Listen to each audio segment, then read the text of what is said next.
Imagine you're at a party and music is blasting and champagne is popping and people are just having a lot of fun.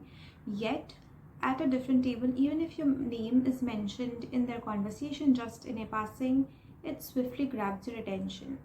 This happens despite you not paying any prior attention to their conversation. If this has ever happened to you, then the infamous cocktail party effect was probably in full play. Hello and welcome to my YouTube channel. My name is Rohini and here we discuss all things psychology. Now before we move ahead, do subscribe to my YouTube channel and don't forget to share the video if you like it.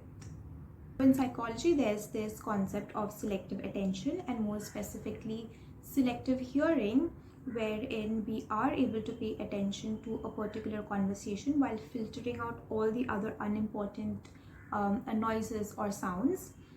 This is essentially what the cocktail party effect is, but of course the name is a little bit more fancy so that it can fit the situation of a social gathering or a party. The term cocktail party effect can actually be traced back to the 1950s and to a series of experiments being conducted by Colin Cherry. In one of the experiments, he had a participant wear a blindfold and the participant also had to wear a specialized headset wherein two different messages were playing in either of the ears. The participant was instructed to pay attention to just one of those sides. So for the sake of this video, let us assume it was the left side. This is my left side. So the participant had to pay attention to the messages being played on the left ear and then also repeat it aloud.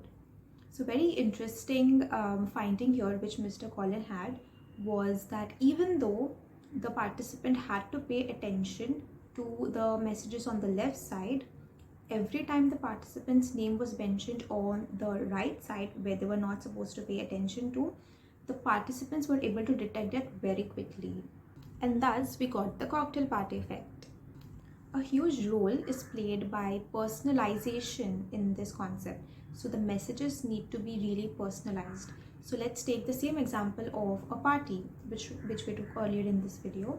In a party, let's say somewhere far away, someone mentions my name or even has a conversation about something that I like. That will surely grab my attention in opposition to talking about something that I don't care about. That wouldn't grab my attention, right? So personalization is very important in the cocktail party effect.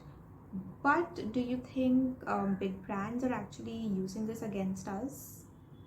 Well, they absolutely are. I came across this article which blew my mind. You will find the article link in the description below. According to the article, brands may use customer personalization to attract the customers and keep them hooked onto their products or services.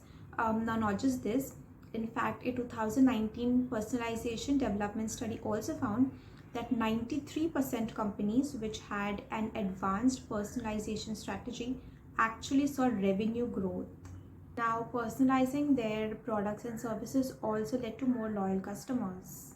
Understanding a customer's journey, their wants, needs, desires, etc., is a big part of research that companies do.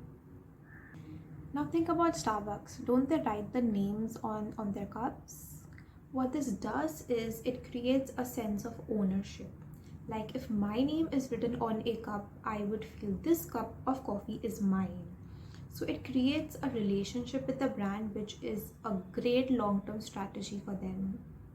So the cocktail party effect is not just a random psychological phenomenon. It can really be put to use by companies in order to create great marketing strategies and to create brand awareness as well. Like, share and subscribe for more such videos.